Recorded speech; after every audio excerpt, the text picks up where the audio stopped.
南美洲的友邦巴拉圭，因的總統呢貝尼亞將帶團來訪問台灣。總統賴清德今仔日主持軍禮甲歡迎，而且宣布台灣要正式開放進口巴拉圭的雞肉、鴨肉一寡禽鳥類的肉品。另外，進前呢因為和台灣斷交的洪都拉斯新總統接受外國媒體專訪的時陣，講到呢檢視前任政府和中國簽署的協議，奉認為是和台灣復交的信號。以21響的禮炮隆重的軍禮來迎接總統賴清德歡迎南美洲的友邦巴拉圭總統貝尼亞第4擺訪台，嘛是貝尼亞2023就任總統了第1擺帶團來台灣訪問。其實兩個人攏捌參加對方的就職典禮，交情真好。賴總統指出講，台灣和巴拉圭攏真看重69年的邦誼，在醫療、產業、科技這領域攏有真濟合作。賴總統嘛趁機會宣布講，台巴會開啟經貿的新交流。經過兩國持續的努力，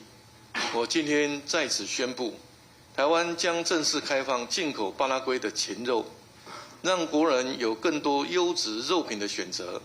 也讓台灣和巴拉圭的經貿關係更加深化。貝尼亞表示講，希望推動兩國戰略性友伴關係，而且強調支持台灣的國際參與，嘛譴責中國對台灣軍事威脅，干擾賴總統的出訪。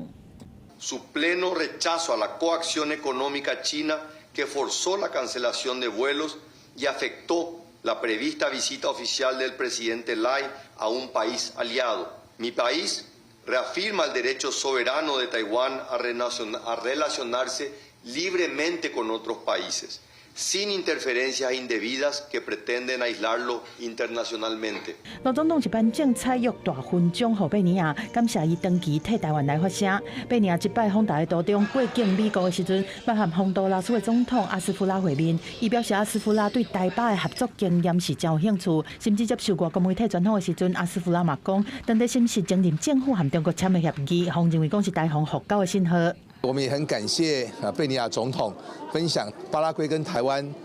有邦交合作發展的一個經驗。